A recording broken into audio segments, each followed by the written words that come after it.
वर्तमान सरकार सबकिछि ठीक ठाक कर कहले समाजसेवी डॉक्टर प्रशांत कुमार खटुआ भद्रक। नुआ सरकार आसवा परे लोकंक मन में नाना शंका सृष्टि होइछि। सरकार ठीक ठाक चलिबो ना मझिरे किछि असुविधा उपजिब एमिति मध्य प्रश्न उंकी मारुछि। एमिति प्रसंग को नहीं किछि आंचलिक नेता और समाजसेवी सहित भेटी सेमानंक मत परखिबाई आम क्रांतिधारा प्लस भद्रक जिला प्रतिनिधि दिलीप खुंटिया जड़े आंचलिक बीजेपी नेता तथा समाजसेवी डाक्टर प्रशांत कुमार खटुआ को भेटी। डाक्तर खटुआ पेशारे डाक्तर हेले मध्य सरकारी चाकरी नकरी निज अंचल एक क्लिनिक खोली प्राय 2 दशंधि धरी संपृक्त अंचलवासी चिकित्सा माध्यम स्वास्थ्य सेवा जोगाई आसुवा सहित जड़े सुनामधन्य समाजसेवी भाव अंचल बेस जनाशुना।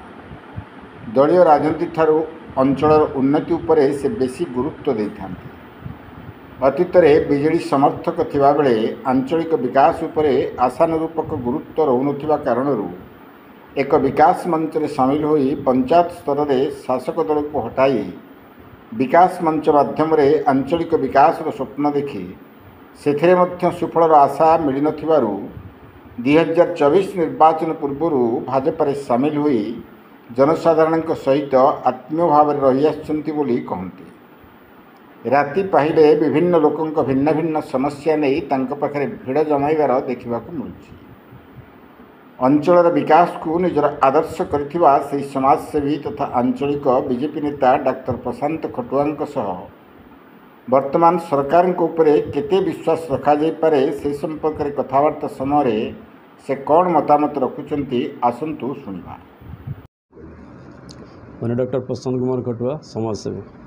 जो नुआ सरकार आसला आपन बीजेपी लोक गणरे मिशुचंती एबे कोन सरकार लोक माने केते काम रे आसबो कोन अपन फील करथि।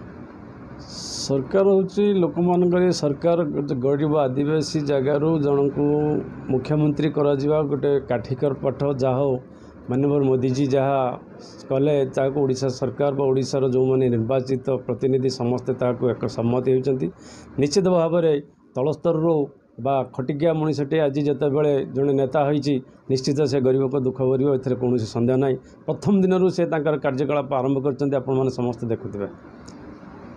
आपण एठिकार जो थिले कैंडिडेट सी हारिबार पछे कोन कारण एठिकार कैंडिडेट हारिबार मुख्य कारण होची लेट रे तांको जो डिक्लेयर कराला जड़े नुआ कैंडिडेट तापर वर्तमान स्थिति परिस्थिति को लेकिन एडजस्ट करवा टिके काठिकर पाठाला तांको बहुत कम दिन से प्रचार पाइले जहाँ फलर आगामी दिन में से निश्चित यार नेतृत्व नेबे बा निश्चित आगू को जीवे बोलिकी आशा करा जाउछि। वर्तमान सरकार सब ठीक ठाक करियो आशा करछु निश्चित। आ गोटे प्रश्न आप पूर्व सरकार चलता 24 वर्ष धरी से सरकार और ये जो नुआ सरकार भर तफात किसी पूर्व माननीय मुख्यमंत्री जे थे नवीन पट्टनायक बहुत भल लोक और बहुत उच्च अभिलाषी लोक समस्त आज जदि ओडिशा डेभलप कर किंतु किछि कटु बा समालोचित लोकों कि अव्यवहार लोकों सहित पड़ी बा किछि खराब लोकंकर मंतव्य पड़ी आज सी किंतु किसी असुविधा होनी से किंतु जो जगह रहा कथा रही वर्तमान मुख्यमंत्री ताठार बहुत तो कम अभी माने कौन पारदर्शिता थिले भी निश्चित से लोक मान सहित रे और जहाँ भी सी किसी दिन कम कलापर ताकर जो कार्यकलाप दक्षता टे कम रही तथापि निश्चित चेष्टा करेंगे से सहित कंपेयर तो प्रश्न ना तथापि तांकर पदांक अनुकरण करने से निश्चित आगे को जी निश्चित।